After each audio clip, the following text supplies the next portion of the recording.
So in the midst of the World Series, we have some interesting news coming from the MLB that has nothing to do with the World Series itself. It actually has to do with the San Francisco Giants, who just brought in their new manager. So the Giants obviously had a very disappointing second half of this past season after being a team that went out and bought at the deadline. They lost a ton of games in the second half and ultimately failed to make the playoffs. So a manager change was always something that was on the books, but the big surprise comes with who they hired and why they hired him. So the Giants go with Tony Vitello from Tennessee University in a very surprising decision. Now, it's not because Tony Vitello is not a good coach. He is. The surprise actually comes from the fact that he's never coached in the big leagues. No MLB team has signed a manager who has no big league experience prior to the signing. It was almost an unwritten rule in the MLB that this was something that teams never did for whatever reason, and I'm sure there was plenty of good reasons for that.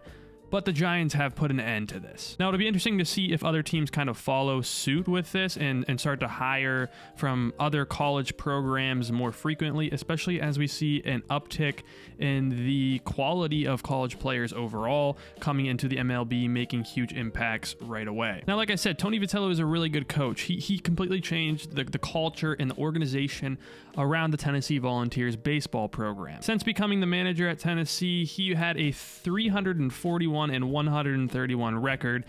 This results in a .722 win percentage, one of the best in all of college baseball, turning that Tennessee Volunteers program into a powerhouse in college baseball as a whole. In 2021, he also won the National Coach of the Year award, and he took the Volunteers to the College World Series 3 times, winning it back in 2024. Now, here's my biggest takeaway from this move. The Giants were looking for a winner. They wanted somebody who would bring a winning culture to this team who hasn't done a lot of winning in the past decade, but also has a super talented roster. That was something they said from the get-go. This was their main goal. And Vitello will bring that in. He will bring an expectation of winning to the Giants pretty much right away. When he was brought in at Tennessee, he made an impact just like this, and that's kind of what the Giants are looking for, in my opinion. This is a roster and a lineup that can win a lot of games, can make a deep playoff push.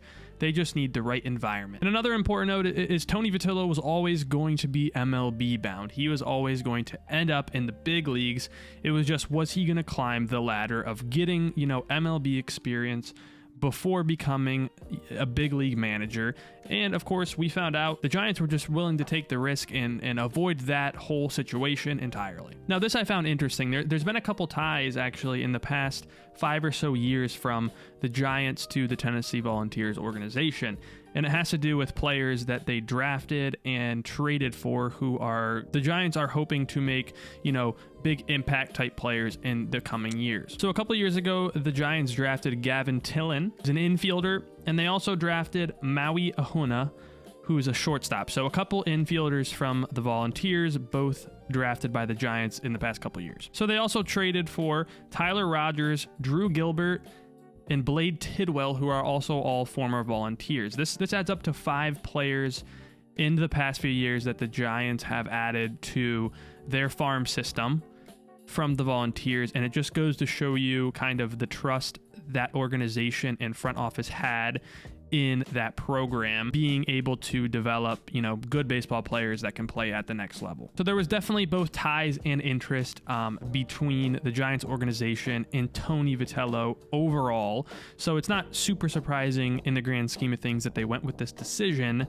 The surprising part comes with, breaking that kind of unwritten idea in the MLB that the teams don't hire directly from college baseball. Overall, it'll be really interesting to see how Tony can do with this Giants team starting next season, and if he can have the type of impact he had in Tennessee. And I think if he does, it's really going to change the way big league programs, look for their new managers, and it'll definitely open the door for potential new coaches coming from college, which I think ultimately is good for the sport. That's all I got for today's video. Let me know what you guys think of this move by the San Francisco Giants. Do you guys support the decision from Tony to make the jump and to kind of leave the Volunteers with little notice? And how do you think things are going to go for the Giants in this situation? Let me know in the comments. Like I said, I'll see you all in the next video. Thanks for watching. Bye-bye.